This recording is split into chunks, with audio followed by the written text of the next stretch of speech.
Okay, hello everyone. Welcome to the live stream. Thank you all for being here. I really appreciate it.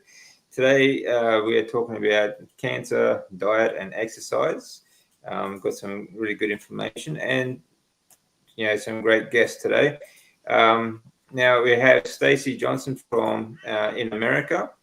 Okay, so Stacey, you want to tell us a little bit about your background? Absolutely. Where do I start? I guess I could start with my background of being, my lifestyle was just horrible, eating habits, drank a lot. I ended up switching to a ketogenic diet, keto for short, in 2018 when I had my sister came down with, but my older sister got breast cancer, and then it went away, came back to her brain. She passed away at the age of 45, which kind of kicked me into gear as far as getting my health together. A lot of reasons, really, but I think that's what really did it. My mom ended up having ovarian cancer, the same as me. So I switched to a ketogenic diet in 2018, lost almost 80 pounds, started to work out a little bit. I really only walked and ran. I didn't do as hardcore exercise as I do now, but ketogenic diet actually, like I said, I lost about 80 pounds, which eventually I ended up in a CrossFit gym.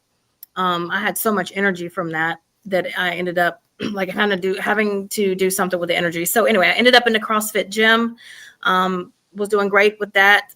About February 7th to be exact, I found out that I had stage 4. I was diagnosed stage 4 ovarian cancer. Come to find out, all of us women in the family have the BRCA1 gene. But I believe truly that it was a combination of that gene and my horrible lifestyle habits of drinking too much, smoking, eating the standard American diet from the time I could remember, is what really kind of made that gene develop. But so diagnosed February 7th. I'd already looked into and was researching carnivore just because I'd kind of got back into the keto sweets and was kind of getting out of control with that. So I decided I found Ken Berry had switched over to carnivore, and Dr. Ken Berry. And so I was already thinking about it, but when I got diagnosed with cancer, I just immediately switched to a carnivore diet.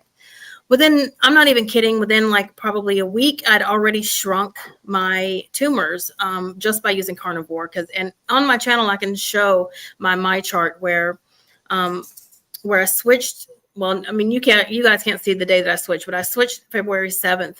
By like February the 20-something, I forget the exact day, my cancer antigen numbers went from, I want to say 5,718 to 4,888.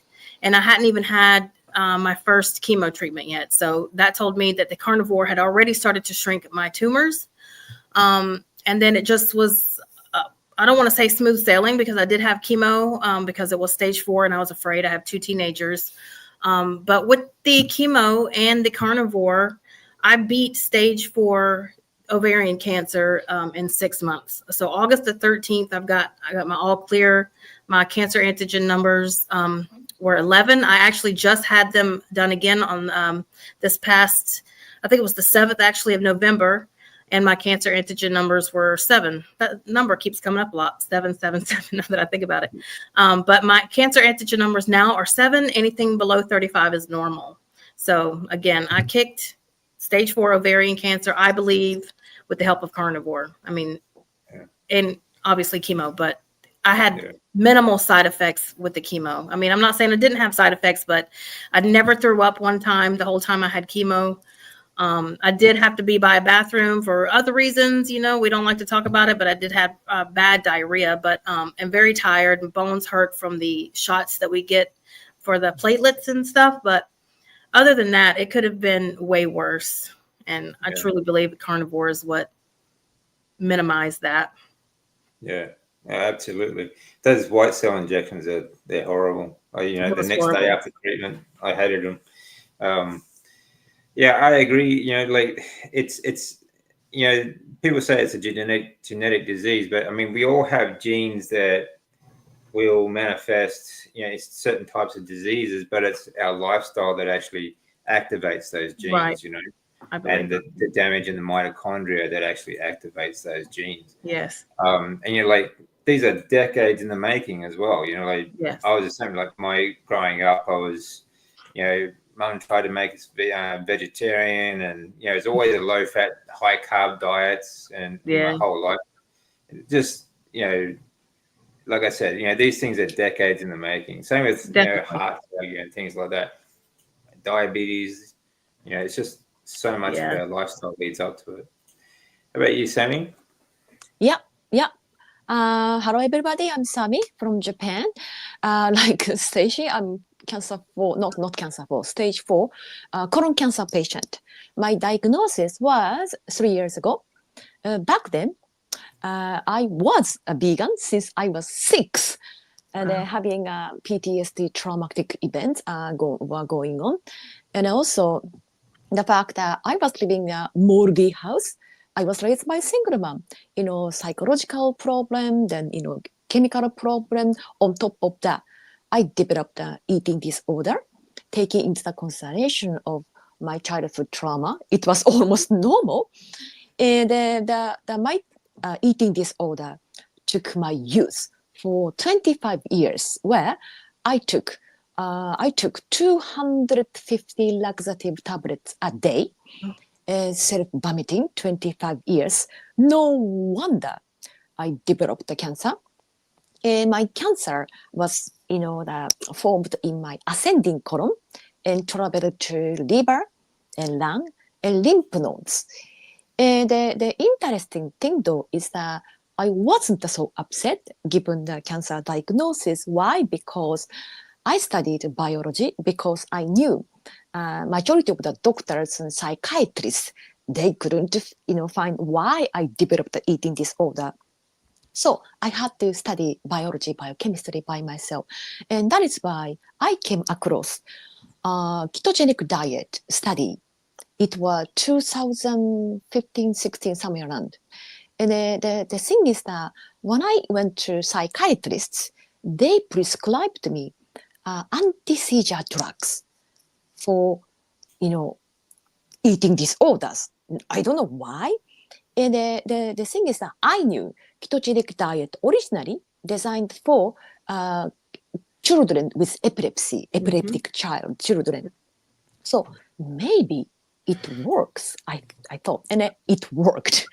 Even I was plant-based ketogenic dieter, but my psychiatric condition went away. But the keto didn't solve my gastrointestinal issues, especially bloating. My bloating was incredibly obvious. I was skinny always and have a big tummy all the time. But if you are vegan, big tummy is almost you have to be proud of. I didn't see, right? I didn't think it was bad. And I had amenorrhea, a lack of menstruation since I was 17. But as a vegan, it was a good sign. You don't need to shed the blood because you are pure. You're purified, your body. I was believing that. But it was 2017, somewhere around. I came across the idea of zero carb diet.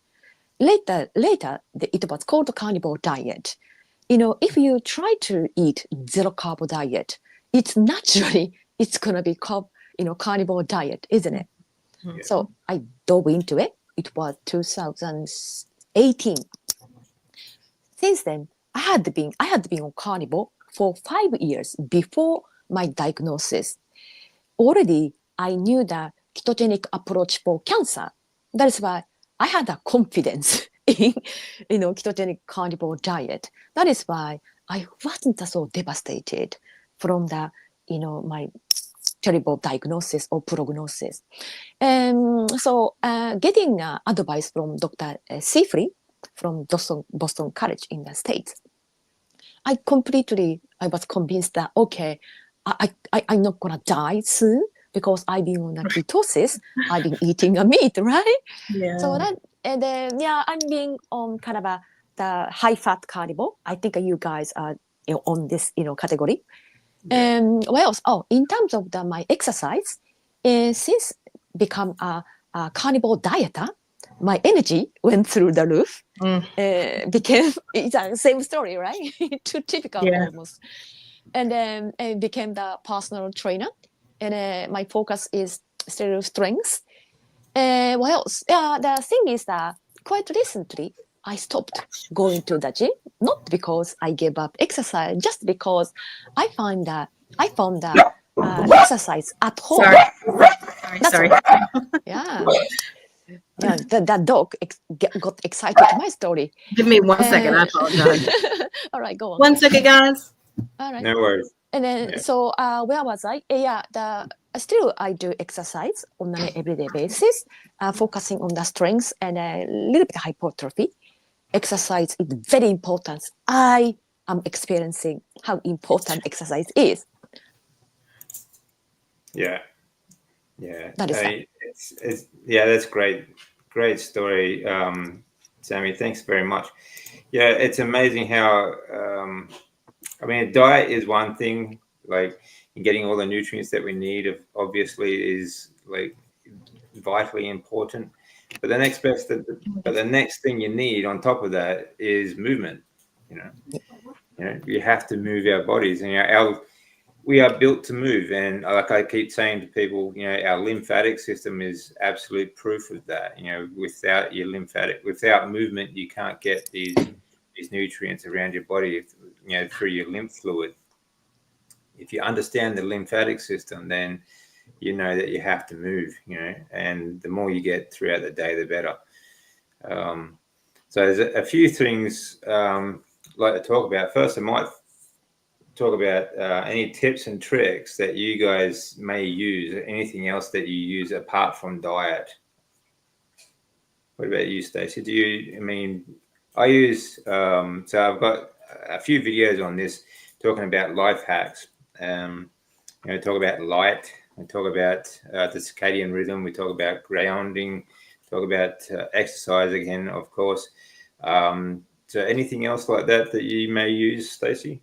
Well, I definitely have to get outside in the mornings. I never thought about it being light therapy or anything, but I definitely have to have fresh air and get outside first thing in the morning, or, maybe not first thing in the morning, but shortly after. I do realize, and I can tell that it helps not just wake me up, but I don't know, I guess, kind of ground you. I just got to where I have to make a conscious decision to take my shoes off and put my feet in the dirt, in the grass, because I love being outside and I love being barefooted, but I just don't ever think about I have to actually have my feet on the ground.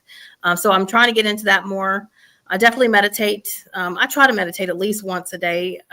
Sometimes I don't get to it, but even if I'm not actually doing like a guided meditation, I will make sure that I always stop and bring myself back into like the moment, because I have a really bad habit. I'm sure that we all do, of just letting my mind just go, worrying and all of that. So I do make the conscious decision to bring myself back into the right now moment many, many, many times a day. As far as, I don't know if you would call it a life hack, but I do know I do take iodine. I guess that's more of a supplement, but Dr. Brownstein, I have a book from him. It talks about taking iodine, especially for cancer patients or reproductive cancers, that it's good for that. And I don't know all the sciencey details about that, but I take that every day. And really just try to I don't want to say keep myself busy. I just got a new job. I go to the gym. I used to coach, but that's really all the life hacks I have. I'm a mom, a single mom to 2 teenagers. So I don't have a lot of time to focus every single thing on myself, but yeah, definitely meditation, definitely trying to keep myself grounded, whichever way that is, whether that's literally putting my feet in the grass or bringing myself back to the moment.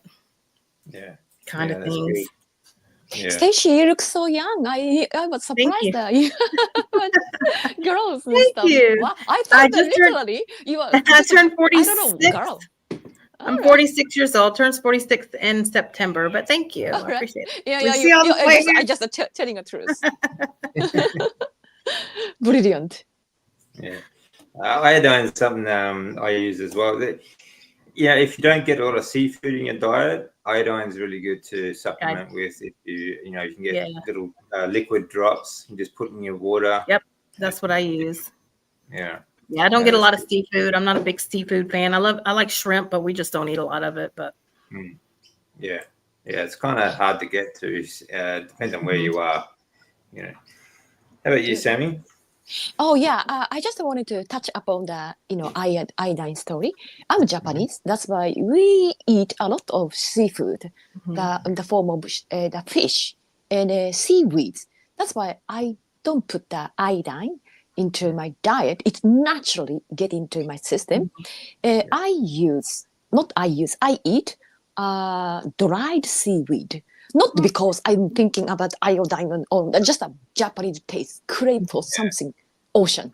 yeah, And also these days I have incorporated the eating fish, which I didn't do.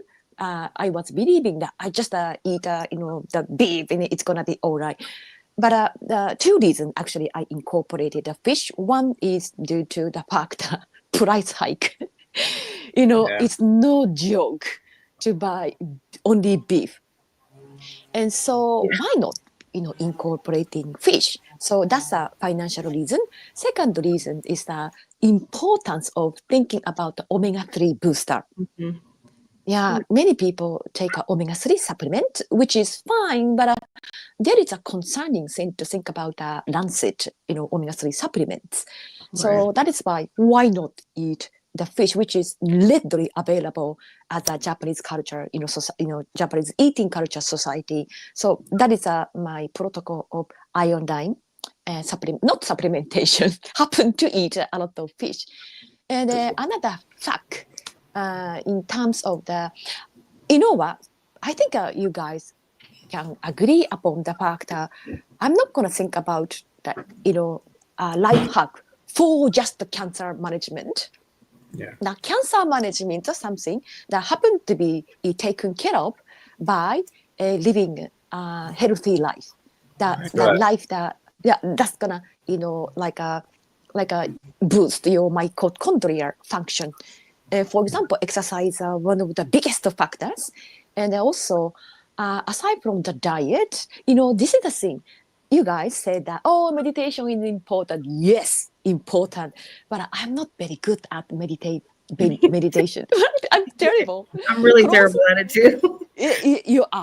But yeah, I really am. But I still. Time. But you are brilliant. I'm there are ways around it, like doing deep breath work.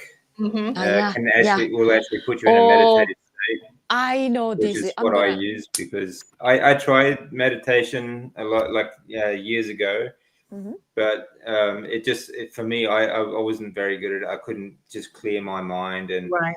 But I find that deep breath work will actually put you in a meditative state first. I guess that's what I should say. It's more breath work because it's Dr. Joe Dispenza's meditations, and he teaches you how to breathe, breathe it in, hold it at the top, and then release it. And so, I guess it's more breath work that I do than a meditation because I surely can't clear my mind either. Maybe I'm imagining that meditative status to be the Dalai Lama stuff, like a cool, calm, and collected. I'm not gonna think anything. But but again, another kind of a confession I can make is that last night I had a conversation with DC, and I talked about I'm doing Wim Hof, like a hyperventilation stuff. I normally start this, but 3 days later I quit this.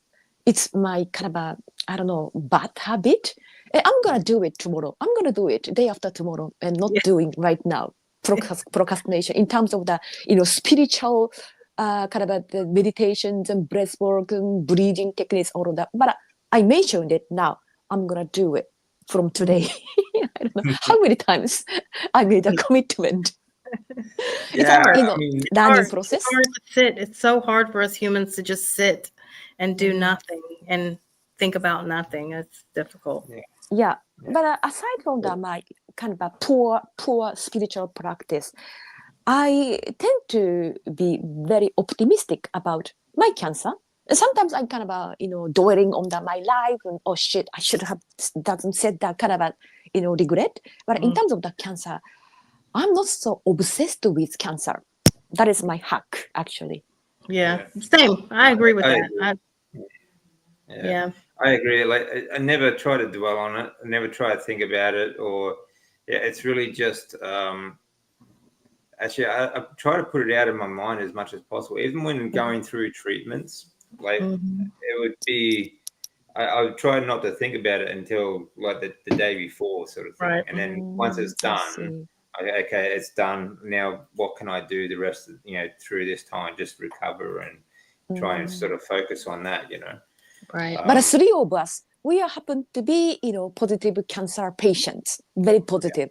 Yeah. Right. But I have talked to many, cancer patients. Generally speaking, majority of them are massively obsessed and depressed. Yeah. Yeah, that's right. We are rare, rather.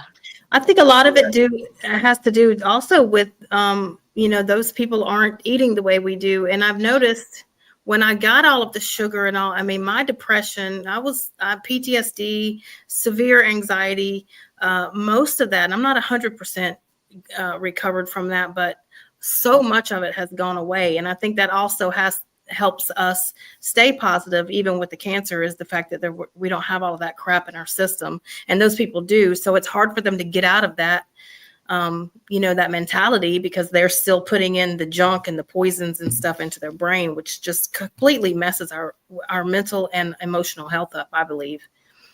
Yeah, there's that. Obviously there is that factor as well. But I wasn't eating like this when I was going through treatments. I think largely, when people are diagnosed with cancer, they automatically think that it's a death sentence. Yeah. And they're scared and they just don't know what to do. Definitely. Yeah. There's that. Plus, I don't know. Some people thrive on misery as well. Yeah. It's always poor me sort of thing. Yes. Even I had that. Even with people around me, like they weren't diagnosed with cancer, but because I was, they acted like poor me. Like my friend or my son or whatnot. Yeah. He's got cancer, sort of thing. It was just ridiculous to me at the time, but I understand it now. Some people just thrive on misery. Like certain groups, like I'm in a few different groups on Facebook and try and talk to people about this stuff. And I suggest a book for example. I suggested a book called The Fiber Menace, and the only comments I got back was, I don't read books because they're usually full of it, and they're just trying to sell a diet, and it's always this and this. Like every book is the same, right? Yeah. It's just, stop reading books. I mean, are you kidding me? Seriously? Stop reading books because you're sick, because you've got cancer. You can stop reading books now. No, it's just the way some people are. Sometimes I found the fact that some groups are so negative. It's like a competition of how miserable I'm. Someone says, "Oh, I'm stage 4 and getting a chemo. Sick as fuck." No. My condition is worse, and kind of a competing. It's a competition, isn't it? Mine's worse. My cancer is worse. I've seen that. Yeah. All the same, isn't it? Yeah. Right. There's always that. Interesting. So anyway, but it's just the way some people are. Unfortunately, it's just that is why my tip I forgot to mention is that quite recently I have joined the kind of a meeting. They are all Carnivore meeting. It is called The Bite. The hosted by Carnivore Amy. She's brilliant lady. They are not only talk about the cancer, this cancer, that all of that, but they all have some mental issues, and their family got the issues and all of that. But they are doing Carnivore because of that. It's a journey. someone have a kind of an issue going on, but it's okay. We are on the journey. It's not something judgmental. If you have a kind of a diagnosis of the cancer of kind, you don't necessarily to join just the cancer groups. Right. There are carnivore groups out there. Yeah. They are more positive and focusing on the brighter side rather Yes. than, hey, look, I got this, I got that, that's that, how miserable I am, not the Right. miserable competition. I recommend you to, join these kind of the groups. Yeah. Yeah, for sure. Exactly. Yeah, I think so too. Because I mean, actually, I spoke about this with Andrew Scarborough. Actually, he's the brain cancer guy. You become who you hang around. Like the people you surround yourself with, you become that same thing. So if you want to be positive, uplifting, and strong, and then you hang around those types of people. If you keep hanging around misery, you just become misery. It's true. Agree. Absolutely. So join us. We are extremely positive. Yeah. So I'll just go through a couple of comments, and then we'll go through. I want to go through some articles I found recently, and we can talk about that too. Because it's just so important to get out to. I think part of the mindset is moving. Being able to getting up and getting your body moving makes a big difference to your mindset. Okay. Not anymore. Doctor's blessing. Okay, Sandra's off medications. That's great. Had meds changed out to, and permission and agreement to forego the cholesterol test. Well done, Sandra. That's good to hear. Yeah. Movement stimulates mitochondrial movement improvement. Yes, it does.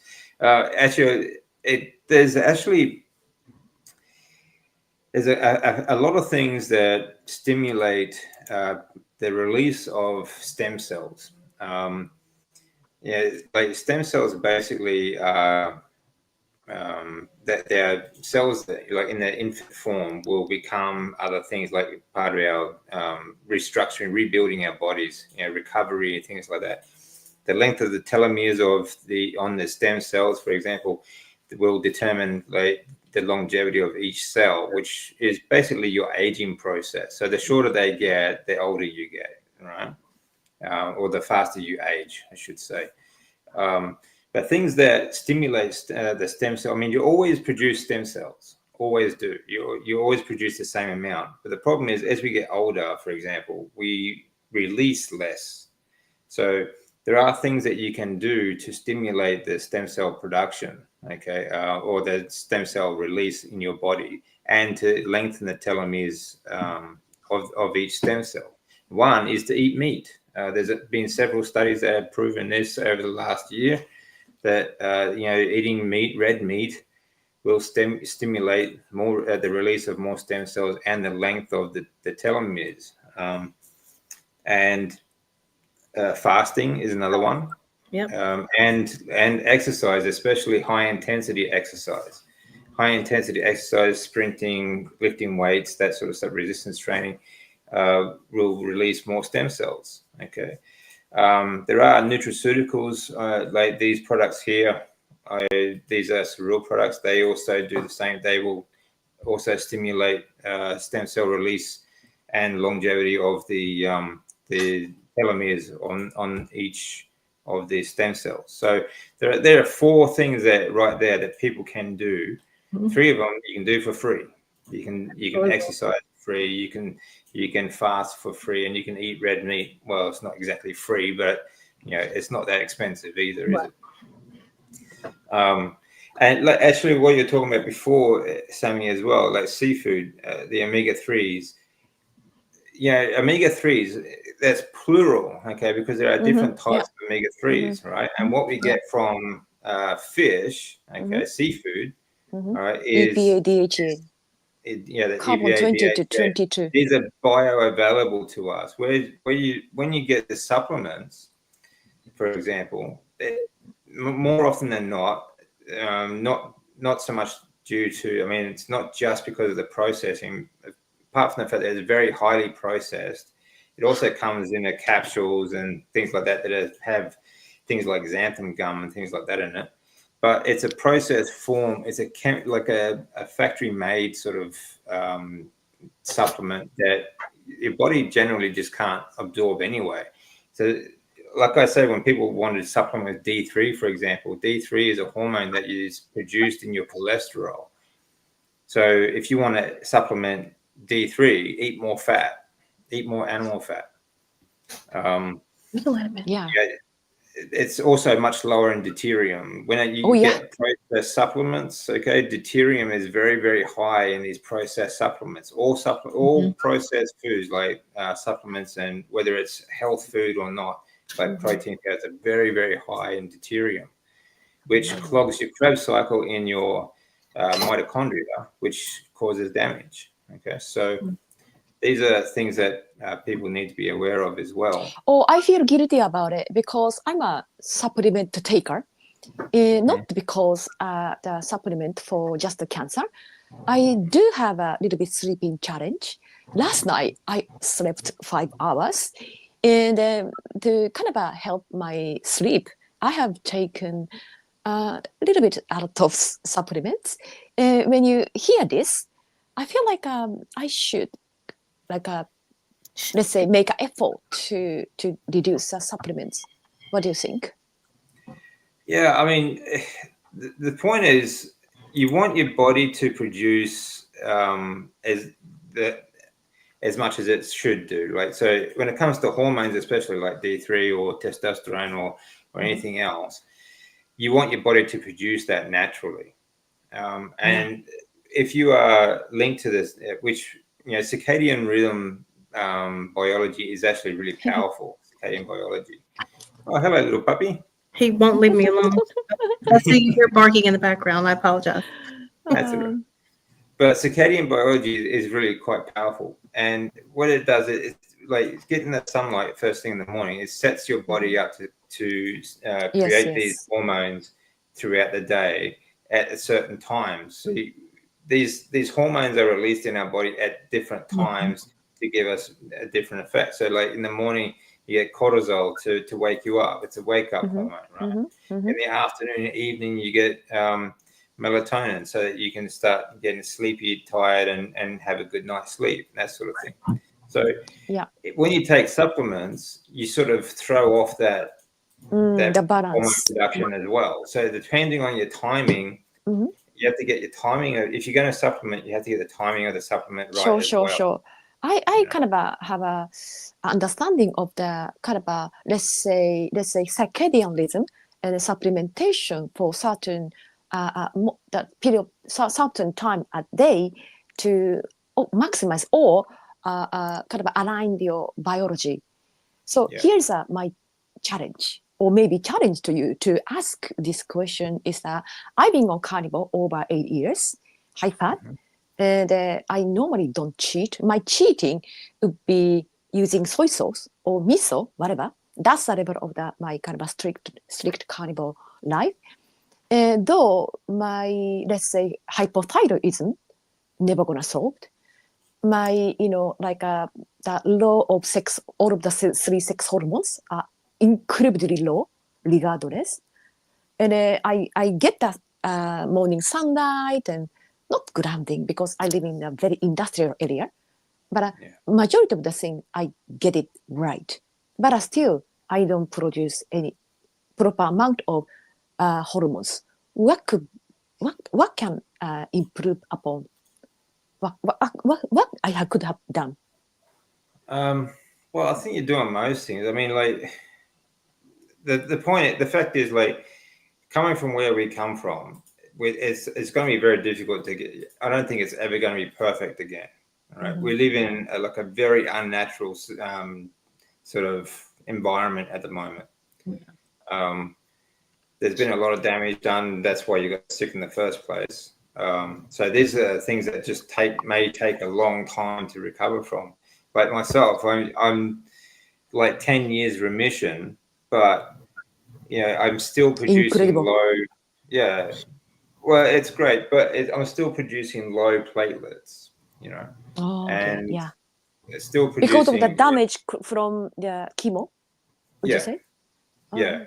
because chemotherapy actually damages your body's production to your body's ability to produce more platelets and things like that. So, and after 3 years of chemotherapy, that's a lot of damage, So it makes your bones very weak and brittle and all that sort of stuff. So these are things that I'm fixing along the way and still fixing. They are improving. I am producing more platelets than I was, 3 or 4 years ago. Oh, great. But these are going to take time. It just takes, I think, I'm not sure if it'll ever be perfect. I don't think it'll ever be perfect, but to be in a normal, healthy range, I think it's just, that's the best we can hope for. Yeah, I see. Yeah. I think once the damage is done, all you can do is the best you can with what you have. Right.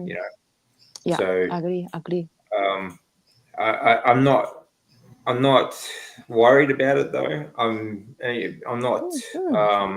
not trying to make it perfect. All I'm trying to do is manage what I've got as best I can, and do as much as I can. Do as much as I can with what I have. You're an animal farm over there. Right. Yeah, Stacey, you are doing a great job. But, okay, I think it's a good, good to know that the fact that if we were just talking about the cancer, this cancer, the platelets and sex hormone decreasing, but your cats and dog kind of mitigate the seriousness of this talk. I like this. Let's do it. Bring all of the animals you have. Yeah, they keep me laughing for sure. That's I know. I have a cat. She's obviously helps my psychological, the things at least. Oh, absolutely, yeah. Right. Pets are wonderful for reducing stress and certainly make you feel a lot better. So I think everyone needs a pet. I think we're built to be. We're very sociable, sort of, and so are animals. Animals are very sociable as well. We're built to be around animals. They really do. Make you feel I do better. exercise. Continue. I do exercise around 4 a.m. It's still outside dark. That's why I don't want to expose myself as a blue light. That's why I, put the blue light cut lenses, and I try to drink the less caffeinated drink. Try to mitigate the cortisol, but a great cortisol releaser, cortisol reduction contributor is my cat. Cat comes in. And I find myself smiling while doing exercise. It's like a little bit, contradictory, because it's like you are meditating while listening to, the metal. That's kind of a contradiction. Yet for me, that my cat always reduces cortisol, even morning exercise, which happened to be a cortisol, spiker, right? Yeah. Here's a fun fact that I just learned today. I'm learning to be a school bus driver. Okay. So one of the things that we have to learn is what, the kids are allowed to bring on to the buses. Well, I just found out today that you can bring an emotional support horse onto the school bus and onto an airplane, but they can't be any larger than, I think it's like 39 inches high. I had no idea. We were all like, what? So an emotional support horse, that has to be a miniature, can't be taller than 39 inches. So that is quite interesting. I don't know if that's, surely it's not just Alabama, because if they can be on a plane, then I guess that's anywhere. Isn't that crazy? That's crazy. Really? I suppose it kind of makes it, it's kind of funny, but that's crazy at the same time. I wonder if they have to buy an extra plane ticket for it. I think that's what another gentleman in our class was like. Yeah, that's true, but you do have to buy. I think you do have to buy another plane ticket. Now, don't quote me on that, but that's what we heard. But yeah, that's an actual fact. Wow. Incredible. It's a strange world we live in at the moment. I know, right? Yeah, it really is. But like Sami is saying, like pets reduce cortisol as well.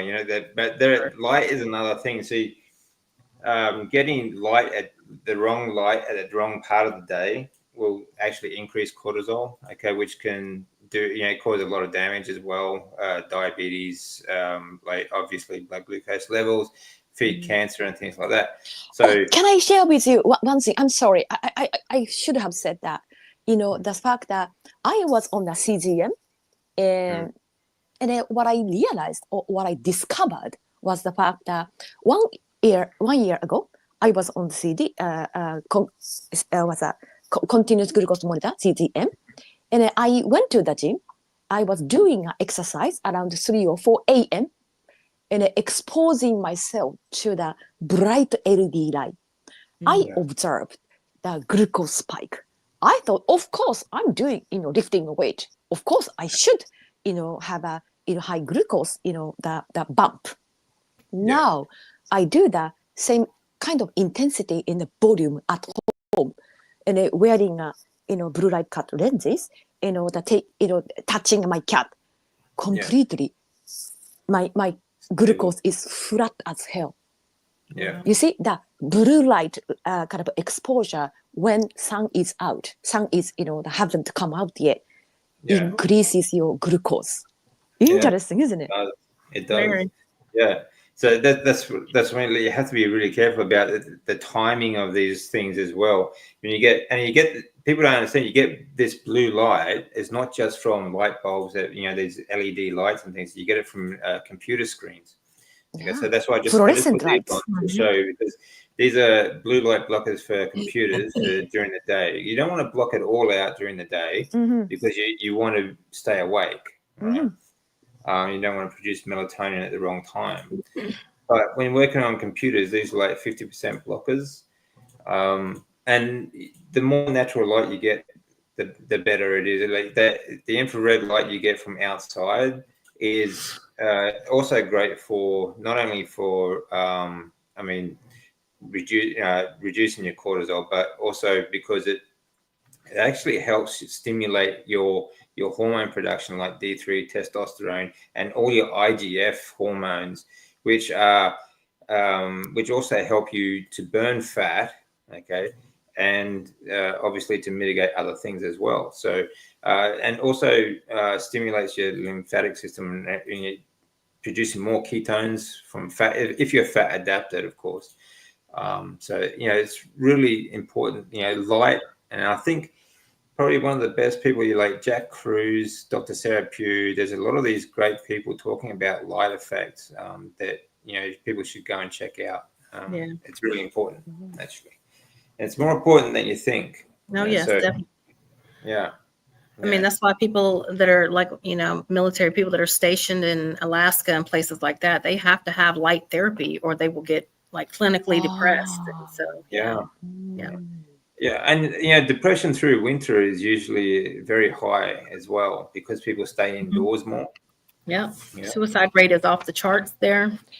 Okay, Stacy, it's a good point. The thing is that Eastern Asia country like China, Japan, Koreans, we were obsessed with being white. We want to be Caucasian. That is why 3 decades we are focused on how to not to get sunlight. Open the umbrella, put SPF 100 and whatnot. Scared of getting a tan. Yeah. Meaning that no wonder it's not secret that 3 of the countries, China, Japan, South Korea, we were having an all the way high suicide rate. Yeah. It's no secret, right? Right. Yeah, that's right. But that sort of thing that actually started with like oligarchs, because people in the fields, like in Japan, for example, it was a class separation. Like the whiter your skin was, then that actually meant that okay, you don't work for a living, so you must be rich. Right. So like all the rich people in Japan would say try and be as white as possible because they didn't want to be confused as a worker in the field who is really tanned, obviously. Oh wow! I think thing. Yeah, and that's where it started. Yeah, right. Yeah, maybe originally it was started like you said, like a similar concept. The concept that white collar skin is a more kind of a highly paid job than like kind of tanned color is a kind of a outside workers and farmers and all of that. But these days trend is kind of a different from that. Just that we wanted to, this is one of those things that Asian culture, Asian countries, people are somewhat wanted to be Americans. Because the Americans, Americanized things is no joke, prevail in the Asian countries. Yeah. And the representation of the Americans for our eyes is Caucasian. We can see that, tanned color I or think it's, that everyone color. wants to be something different, like for some reason that they're not comfortable in their own skin, like, I think, it's the old saying, the grass is always greener on the other side of the fence. The cows always trying to stick their That head is why through you guys wanted to tan, right? Yeah. Yeah. I just like being out in the sun. I'm not really worried about the tan. I love being, I love the sun. I love the sun. Yeah. But I get white as can be in the wintertime. I just let it go I just go with the flow. Yeah, I'm not too worried about it. But it's the same thing here. Like the whole, like the saying redneck, that all started from people in the field working. That they call them rednecks because they were lower working class. Because they always had red necks on the back of their necks because from the sunburn. Right. I see. It's surprising. All our different cultures all have the same sort of misconceptions about this sort of thing. Yeah. But, sure. Yeah, but they were always healthier. The people working outside were always healthier though, and stronger. Yeah, agree. But the great, these are great things that people, like Sammy was saying before. This is not just about trying things that you should be doing when you have cancer. These are things that you should be doing to stay healthy. Because it's. Exercise, especially, it's all about longevity. You want to be as healthy and as strong as you can for the until you actually sort of do pass away, right? Like for me, I think, I think drive the wheels off it until it just sort of falls apart. You don't want to be spending the last 10, 15 years in bed sort of thing and until you pass away. So just push it until it breaks, I think. That whole saying, move it or lose it. Exactly. Yeah, that's right.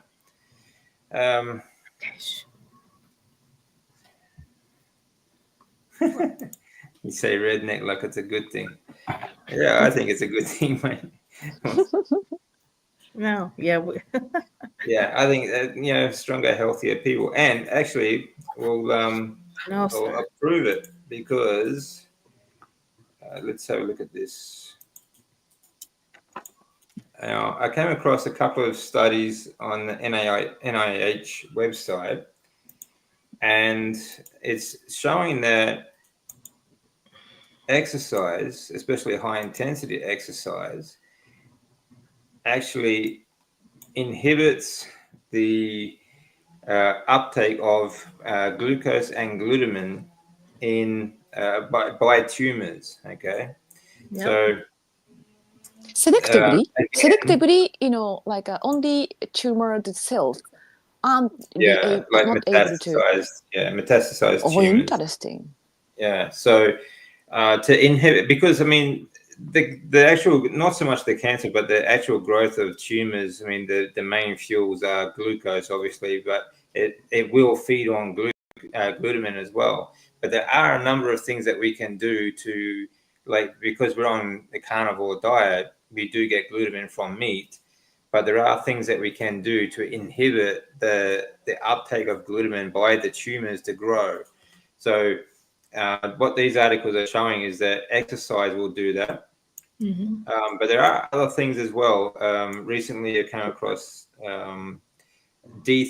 D3 as a hormone will also inhibit the uptake of glutamine by tumors as fuel. So if you have a good D3 production, so you eat a high-fat diet and you get lots of sunlight and grounding, okay, so those three things very obviously cost nothing extra. That will also inhibit the glutamine uptake by tumors. All right, so have a look at just the abstract of each of these studies, and I'll put the link for these in the description for anyone who wants to check these out. But these are from the NIH website in America. It says exercise prevents cancer incidence and recurrence. Okay, so the more you exercise, exercise also reduces the risk of the cancer actually returning as well. So, brilliant as well. Yet the underlying mechanism behind this relationship remains mostly unknown. Here we report that exercise induces a metabolic reprogramming of internal organs that increases the nutrient demand and protects against metastatic colonization by limiting nutrient availability to the tumor. So basically what it's saying is that exercise will limit the ability of the tumors to actually absorb these nutrients, because these nutrients are being basically, I think it's because it gets rushed, because the lymph fluid is being pushed around the body so fast that it actually limits the ability of the tumor to actually absorb some of those nutrients. Right. That makes sense. Generating an exercise-induced metabolic shield. Okay. Protemic and ex vivo metabolic capacity analysis of murine internal organs revealed that exercise induces catabolic processes, glucose uptake, mitochondrial activity, and expression. Protemic analysis of routinely active people, human subject plasma demonstrated increased carbohydrate utilization following exercise. Okay, so if you're fat adapted, if you're on, let's say, a carnivore diet, that's obviously going to be a lot less, isn't it? So epidemiologic data from a 20-year prospective study of a large human cohort of initially cancer-free participants revealed that exercise prior to cancer initiation had a modest impact on cancer incidence in low metastatic stages, but significantly reduced the likelihood of highly metastatic cancer. So exercise in before a diagnosis obviously reduced the risk of it being like a more metastatic cancer, highly metastatic. All right. So that's another good reason to have a good healthy lifestyle, isn't it? Sure. Yeah. In 3 models of melanoma in mice, exercise prior to cancer injection significantly protected against metastases in distant organs. So that's really good. There was less likely to metastasize if you were exercising before you had cancer. Then it actually decreases your risk of metastases. So for just a healthy lifestyle, exercise will help with everything. So the protective effects of exercise were dependent on the mTOR activity, the inhibition of the mTOR pathway with rapamycin treatment, ex vivo reversed, and exercise-induced metabolic shield. There you go. So mTOR is in meat as well. All right. So if you have, obviously, mTOR being one of the it's dependent on mTOR and mTOR pathway. So if you're on a carnivore diet, the chances of having and exercise, then obviously you're going to greatly reduce any metastases activity or risk anyway. Under limited glucose conditions, so low carb, when they say limited glucose conditions, they're saying low carb diet. Active stroma consume significantly more glucose at the expense of the tumor. Okay, so even if you are taking in carbohydrates, you are going to inhibit the uptake of glucose by the tumor with exercise and the mTOR pathway. All right. So if you have, say, even ketogenic diet, so you've got high meat but low carb diet, that's going to be greatly reduce the risk. Yeah. Collectively, these data suggest a clash between the metabolic plasticity of cancer and the exercise-induced metabolic reprogramming of the stroma, raising an opportunity to block metastases by challenging the metabolic needs of the tumor. So that's really good. Very promising study. Yeah, very promising indeed. So, but I mean, because of sorry. You're right. Go. I was going to say, because of, as DC mentioned, it's free of charge to suppress the tumor growth. That is why modern medicine can't take it, or pharmaceutical can't take it. Exactly. Right? Exactly. Regardless. Yeah, because these are things that pharmaceuticals just cannot mimic. They can't give us. No pill. I really don't think they want to. Okay, I mean, like like big pharmas, like for them, like their favorite drugs are drugs that they need to give us more drugs to cover the side effects. Okay, they just want to keep selling us more. They want us dependent. But they can't mimic. Even if they tried to, they could not mimic the mTOR pathways to inhibit these tumors with a pill. But instead, what they are saying that, hey, eating meat, it spikes mTOR, which facilitates the tumor growth. This is the their propaganda. They are pushing you. Yeah, that's right. This mTOR pathway. Yeah, that's right. Whereas this one is actually proving that the mTOR pathway is actually inhibiting the uptake of glucose and glutamine in tumors, and in this case, especially glucose. Which most people get a lot from, because when they obviously eat a lot of carbohydrates. So it's brilliant what exercise does, and low carb diets. And they didn't want to say low carb diet; they said low glucose. Yes. Yeah. All right, so running to outcompete metastases. Okay, running is another, obviously, just another form of exercise. So anything high intensity, I think, is going to give you much better result. So it can be, whether it's running, I would say sprinting is far more highly intense, and it's going to be much more beneficial. It also is great for getting rid of subcutaneous fats. Okay. So visceral fats and things like that.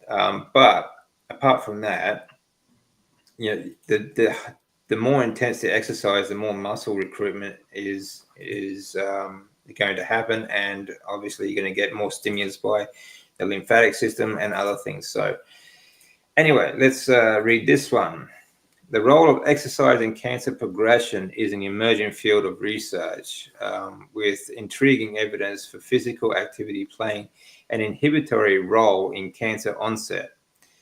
So, I mean, they're saying that it reduces, like, exercise reduces the risk of cancer onset, and that doesn't mean it's not, the risk is not going to be there, because in my experience, like for me, I was exercising extremely hard for years and years, decades before I was diagnosed. Okay, and like it was high intensity exercise. Same.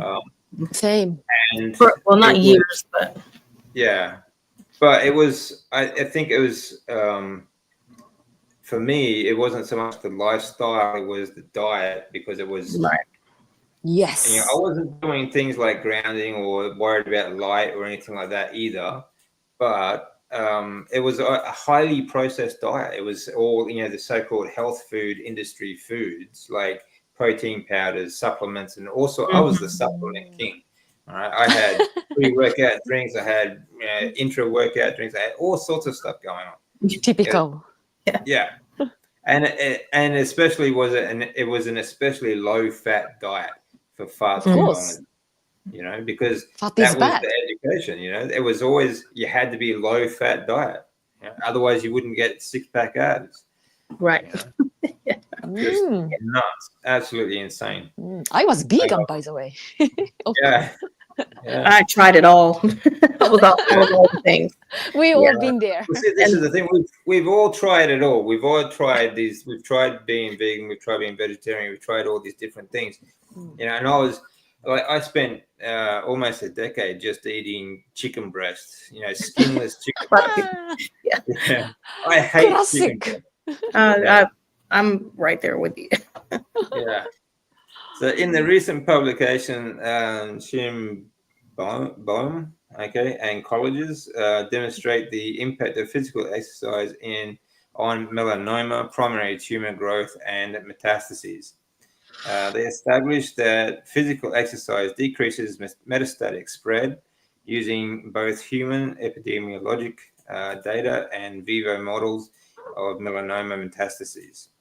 Okay, so even if you do get cancer and you have a healthy lifestyle and you exercise, they're saying that you lower the risk of it of metastatic cancer or highly metastatic cancers to the spread of tumors and the growth of tumors by exercising. And I think if you are at the stage like where I was and you're getting very solid chemotherapy, it's very difficult to have or to move or to exercise during that period. But there are things that you can do to stimulate a similar effect, such as fasting, which is what I did a lot of. Systemic metabolic reprogramming of organs. Again, we're talking about this the same as the first one. Induced by exercise leads to a decrease in melanoma growth and progression as healthy organs are able to outcompete melanoma cells for nutrients. So yeah, I think that's where the key is. That like if your organs are healthy and your hormone production is healthy, even if you do have cancer, this will inhibit the uptake of nutrients by the tumors themselves. So the tumors themselves won't be able to grow and spread. Right. Yeah. That's really interesting stuff.